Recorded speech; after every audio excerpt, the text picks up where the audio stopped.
Hello mga kabarya, welcome na naman dito sa channel natin, Altcoins PH 1611. Now, 10 peso 2012 nag-circulate, marami pa pong nag-circulate sa ganitong klaseng barya. At linawin po natin, itong barya po na hawak po natin ay common mga kabarya. So, ito yung barya na 10 peso na 2012. At itong baryang ito ay walang added value.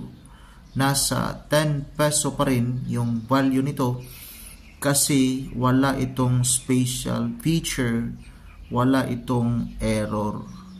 Yung mga barya lang talaga na may special feature at saka extra quality, yun lang yung may mataas na value, added value. At saka yung may error po mga kabarya. May nakita tayo na error dito, at least may idea po tayo. 10 peso na 2012. Itong baryang ito. So dito may seller tayo, Reggie Daniel 01, 250 pesos 1 month ago. So walang nag-like. So yung error niya dito, so parang double yata. Ito yung double die. So parang dalawang beses na na-punch 2012.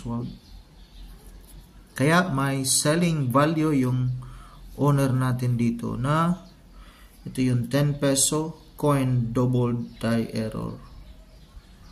250 pesos. Again mga kabarya, linawin natin, itong baryang ito ay nag-circulate pa po ito sa ngayon at yung barya na hawak natin wala itong added value. 10 peso pa rin po, 10 peso, 10 peso mga kabarya. Maraming salamat and God bless.